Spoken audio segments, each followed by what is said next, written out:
Hey guys, thank you for renting with Westland Campers. My name is Sergio and I'll be doing your guys' walkthrough. The first thing I'll be showing you is how to hook up your shore power to the campsite. You're going to come to the second compartment on the driver's side, unlock it. There's a power cord that is hooked up to the generator's outlet right now. When you get to the campsite, if you have a power supply, you're going to unplug it from the generator and you're going to connect it to the campsite. It's a 30 amp RV, so make sure you have a 30 amp connection. If you end up with a 50, you can still use it, but you will need to get an adapter. Now, if you're dry camping, that means no power hookup at the campsite. You'll just leave that where it's at. When you're done at the campsite, you're going to unplug it and plug it back into the same outlet. If you don't do that, then you won't get any power from the generator. Your city water connection is on the driver's side.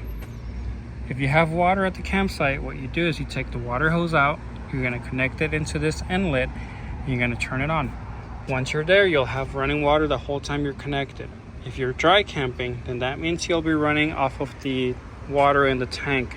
It will be full when you pick it up. You're not responsible for bringing it back full. If you want to refill the tank at any point, what you do is you come over to the passenger side.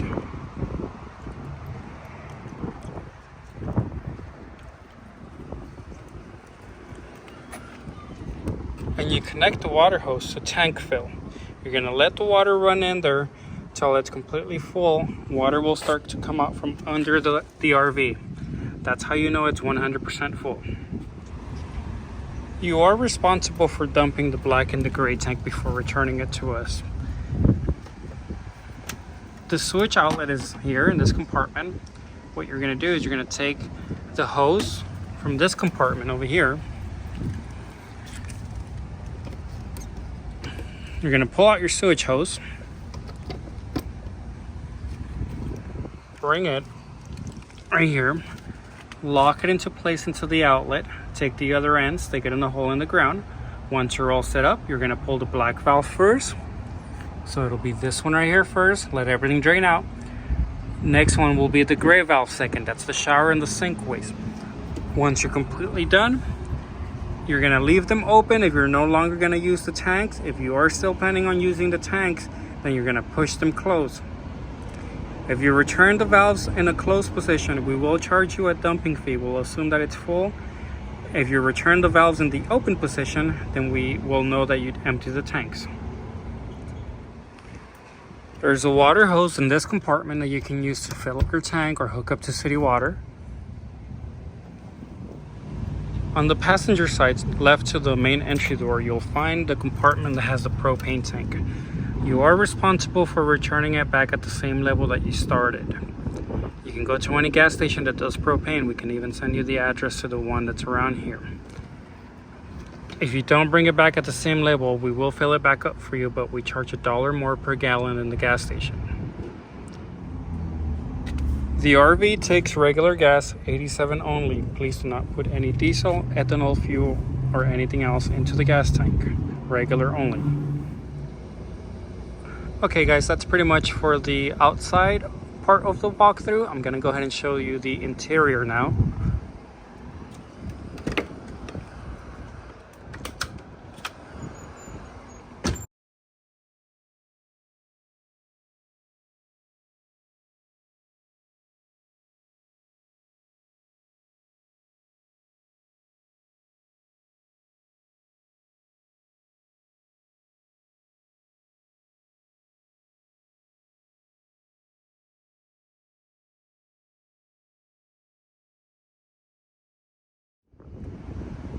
When you get to your RV, the first thing you're going to want to do is turn on your battery disconnect switch. It's located to the left of the main entry steps. Push on. All the 12-volt battery stuff will come on. Now this is going to stay on the whole time during your trip. If at any point you lose power, first thing you want to check is that someone didn't accidentally bump into this and turn it off. To the left of that, you have the awning control. Push out, the awning will go out. Now, if it's windy or if it's raining, you're going to want to bring in your awning. Always bring it in at night. And triple check before you drive away that the awning is in. You don't want to drive it into somebody else's RV or a tree or something. It happens more often than it should. If the keys are in the ignition, the awning will not go in or out. It'll lock itself into place.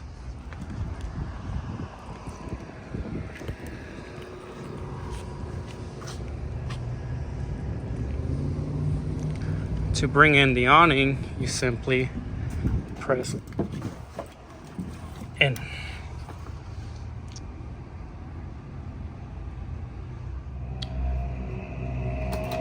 Breaker box.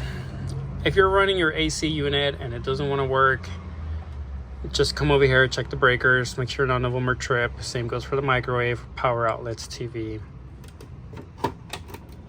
There's some light switches.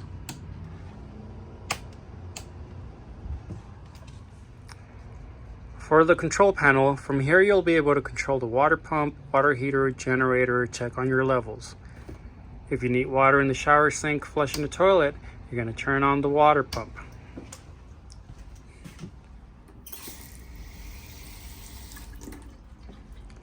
If you're not using the water pump, then you're going to turn it off. Now, you'll only need the water pump if you're dry camping. If you're hooked up to city water, then you do not need to turn on the water pump. You'll have enough water pressure coming in from the city water. Water heater. You're going to turn this one on 10 to 15 minutes before you need hot water. This red light should go off after 1 minute. If it does not go off, what you do is you're going to reset the water heater. You will just turn it off and turn it back on. Now that it's off, we know that the water heater is heating up. If you're not using the water heater, don't forget to turn it off so it's not burning up propane in the background. For the levels, if you hold the levels test, it'll show you what your battery level's at, your propane level, your freshwater level, your gray and your black water. For batteries, you're going to want to keep an eye on it if you're dry camping. Make sure that it does not get too empty. If you see it get to 1/3 empty, you're going to turn on the generator to recharge your batteries. If you get to the point where you can no longer turn on your generator because the batteries are too low, what you do is you turn on the engine, let it run for about 5 to 10 minutes, come back over here and start the generator. Once you get the generator going, you can go ahead and turn off the engine. Propane level, when you pick up the RV, it'll be full. Please make sure you bring it back at the same level. Freshwater, it'll also be full when you pick up the RV. You do not need to bring this one full. It can be empty when you come back. Gray and black water. Black is the toilet waste, gray is the shower and the sink water. Now these sensors are not very accurate. When you pick up the RV, the tanks will be completely empty. If you do empty them yourself and you come back in here, it's still showing something, don't worry too much about it. Sometimes things get stuck on the sensors and give you a false reading. To start the generator, first thing you're going to do is make sure that the AC unit is in the off position. You do not want to start the generator with a load on it. You're going to hold stop first for about 2 to 3 seconds.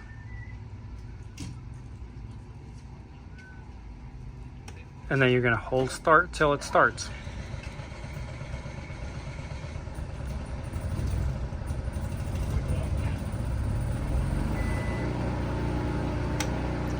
Once you get the generator going, you'll have power in the RV. You'll have 110 power. You can run the microwave, the power outlets, the TV, and the central AC unit. You can also do that if you're hooked up at the campsite. If you're hooked up at the campsite, you can run the microwave, power outlets, TV, and central AC unit. To start the microwave, pretty easy. Okay. For the AC unit, once you have your generator on, you're going to switch this over to cool. Make sure it's on. Set your temperature to about 69, 70 degrees. Do not go lower than that, because if you do, you'll freeze the coils in the AC unit. If that happens, you're going to have to wait till it thaws out. Now, if you need the furnace, you're just going to turn the AC off. You go over to heat, and you go over to auto. You're going to set your temperature to about 70 degrees as well. That'll keep the RV nice and warm throughout the night or during the day when you need it. Turn everything off, just go back to off. The TV will also need the generator. Even if you're driving down the street, you're trying to watch TV, you're gonna need to turn on your generator. It is hooked up to a Blu-ray player, so if you have some DVDs or Blu-rays, you can bring them with you. Now, if you're at the campsite, you do not need the generator. To shut off the generator, what you do is you're gonna hold stop. Your generator time is in this display right here. The stove runs on propane. If you're planning on using this, you're going to turn this counterclockwise. You're going to turn this clockwise to spark. Bring a lighter with you anyway. Sometimes the sparker goes out. You can always light this manually if you need to. If you need to light the oven, you'll definitely need a lighter since you'll need to ignite the pilot. The refrigerator is automatic. It runs on propane and electricity. You're going to turn it on. You're going to set it to auto, and what it'll do is, if you are dry camping, most of the time it's going to be running on propane, but if you start up the generator or you hook up to the campsite's power, then it's going to switch over to 110. Very important for the fridge, make sure you do not park the RV on a hill. If this thing is leaning too far back or too far forward, what happens is it shuts off and it takes about 6 to 8 hours to restart. For the toilet, if you need to use the toilet, first thing you're going to do is you're going to fill it up with water. You're going to press down on the lever to the right of the toilet. About halfway, it's ready to use. Once you're done, just going to push the flush pedal all the way down and flush the toilet. Make sure that you do not flush any baby wipes, diapers, or anything down the toilet. Only RV safe toilet paper. Bathroom sink, as long as your water pump is on or you're hooked up to city water, you'll have water here. Shower is pretty straightforward. Same thing, as long as you're hooked up to city water or have the water pump on, shower will work. There's a light switch here. For sleeping space, this RV can sleep up to 8 people. You have the bunk bed here. You're going to bring in this cushion, filling the empty spot right here. You have the jackknife couch. You pull it up and out, turns into a bed. You have the dinette table that also turns into a bed. What you do is you're going to remove the tabletop. You're going to remove the posts from the bases. Take the table, set it right between the supports. Once you have that set up, you're going to bring the cushions in to complete the empty space. You have the bunk beds in the hallway. And you have the main queen bed in the bedroom. You have one slide in the RV. In order to bring that in or out, first you need to make sure your parking brake is on and the keys are in the ignition with the power on.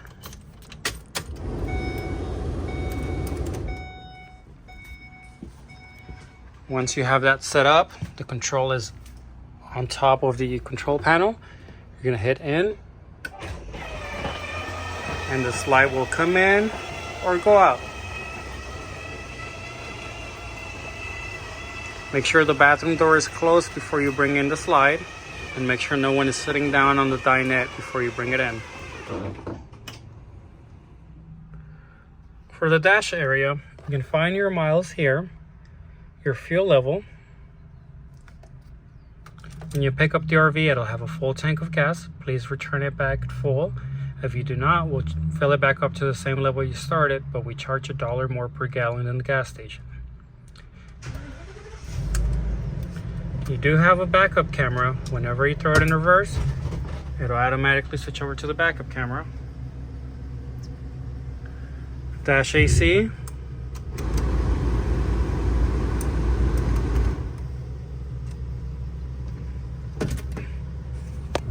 Parking brake is down here.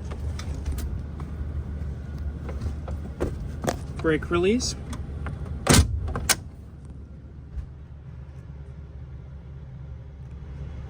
Windshield wipers and the headlights.